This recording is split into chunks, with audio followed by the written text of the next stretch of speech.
So what does it mean for this symbol to emerge from, the feminine symbol, let's say, to emerge from chaos? Well, this is a picture of Venus, the goddess of love, right? And so I cut this picture out of a larger picture, and it's Venus manifesting herself in a transcendent space, in the sky, in the same way that Christ did in the previous representation. And she has rays coming off her, and there's all these men who are knights kneeling in front of the image.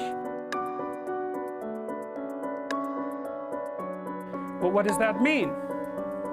Well, it means that men use the image of female perfection to motivate themselves.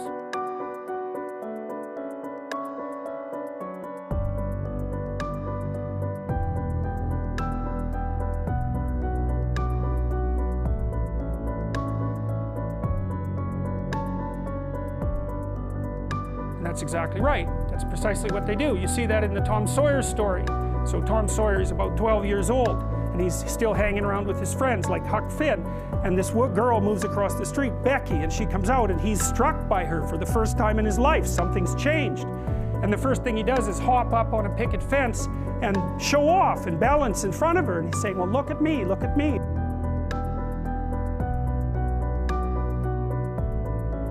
He's like the male bowerbird building something beautiful so the female will approve of it. And it's motivation, you know, and that's something that I think modern women don't really understand about men.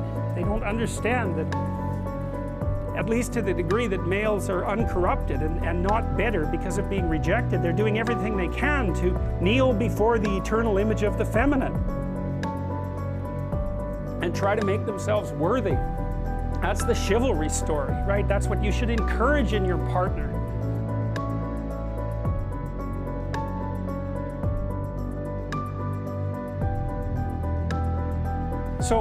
So out of chaos emerges this first form. It's the feminine form. It's partly the form that represents novelty as such. So, and on one hand it's promise, on the other hand it's threat. I don't know if women have any idea how paralyzing they are to, especially young men. A very large number of my clinical clients, but also young men I've talked to in general, are absolutely terrified of women because they're terrified of being rejected. And the terror exists in precise proportion to their attraction to the woman, which is a horrible paradoxical situation to be in. It's often why men make such fools of themselves in front of women that they're attracted to. It's because, first of all, they don't see the woman that they're attracted to. Because what the hell do they know about her? They don't see her as an individual. They see her as the manifestation of a judgmental ideal. And then it's only in establishing the relationship with the actual woman that they can start differentiating between the judgmental ideal and the actual individual woman. And that also requires a sacrifice. And the sacrifice is, you never can have an ideal woman.